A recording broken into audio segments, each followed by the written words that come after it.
За та бүхэнд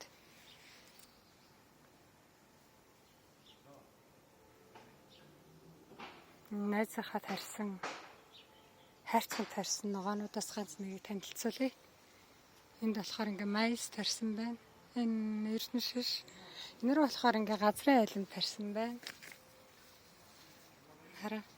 Газрын айланд тэгээд энэ ишин ийм бүдүүн.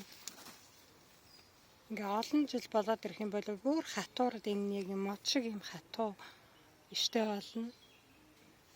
Тэгээд өхрийн нүч шиг гоё том бутуулж оргодог айгуу гоё жимс байгаа. Энэ газрын айлан 11 сар хүртэл жимсээ өгөөл тэгэл өвөл унтчихна. Тэгээ хавар ингэ дахиад ургадаг юм гоё жимс байгаа шүү газрын айлан.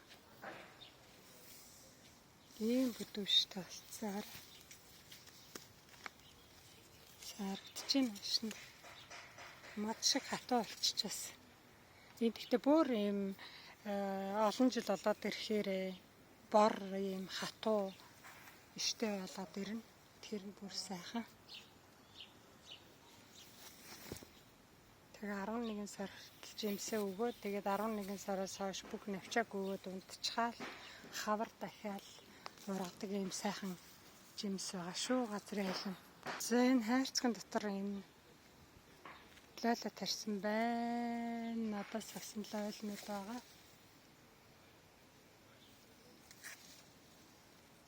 Гоё ургаж байна. За энэ рүү болохоор хайрцагын дотор холоо тариад тэгээд нөгөө холоо нь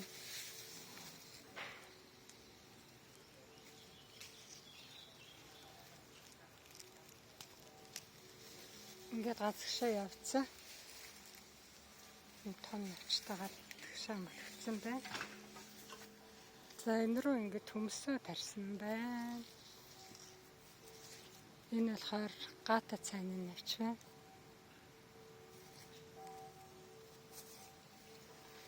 Төмс гата цайны навч. Энэ болохоор олон наст халуун чинжүү.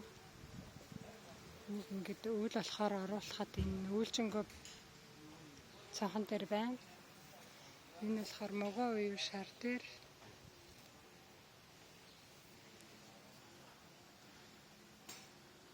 За энэ рүү цэцэг тарьсан байна. Мөлхтөг цэцэг хайрцагнаас наашаа унжаад гараад ирсэн. Лойл мангол навчит байцаа. Тийм холоо ингээд нөгөө мөлхөөд ургах газар байхгүй болохоор ингээд том навч гараад ургах цаг юм уу те. Тийм ч сайн танаж өгөх хэрэгтэй энийг. Энд болохоор юм жижигхэн хайрцагт хоргонгой тарьсан байна. Гэхдээ хоргонгой нэг жижигхэн юм гарсан байна. Бас юм жижигхэн хайрцагт хоёр хоргонгой хийсэн учраас юм тижэл плацлаа сайн ургаагүй. За нэг гоё сайхан юм нь болохоор энэ розмерийн ингэж гоё ургасан хүчрэхэг хайрцагны гадна талд тарьсан мөртлөө ийм сайхан ургасан байна. За энэ болохоор лаврын навчин юм гоё ургасан байна. Хүчрэхэг том. За ингээд хайрцагын дотор энэ рүү төмсөө хийгээд өчсөн. Төмс. За энэ гоё юм болохоор сарамсараа ингээ голынх нь шиг тайрахгүй болохоор ингээ дээрээ ингээ үрлээд ингээ дээрээ сарамс гараад ирдэг. Энэ дороо болохоор болцоо нь сонгон шиг байгаа. Шүд хумс суугаагүй. Энэ ингээ дээрээ ингээ хумс суугаад ирэхээр энийг нь одоо аваад дахиад өрслүүлж болно.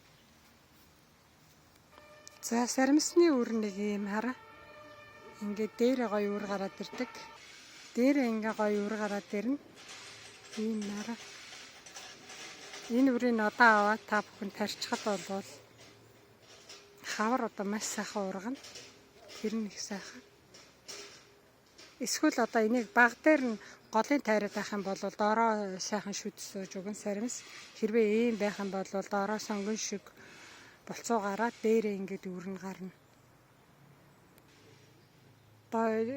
Голын тайраад тэгээд дор нь хумс суулгаад тэгээд том хумсыг аваад тарьж болно. Энийг бол жоохон жижигхэн гэхгүй яг энэ чигээр нь ингээд өвлийн хөлөмжтэй бол хөлөмжөндөө одоо ингээд тарихад бол та бүхэн эргчлэн намар хурааж аавна. Хавар бол арай томроогүй гэдгийг дөнгөж цохиж идэг. Тэгээд намар бол гой сармис хурааж аавна гэсэн үг. Хэрвээ та бүхэн дор энийг голын тайрч авчаад тэгээд энийг дээрээ ингэж өрлүүлэхгүйгээр саримсаа дор нь хумс суулгаад авах юм бол тэр хумсаа том намар тарихад хавар хурааж авна гэсэн үг.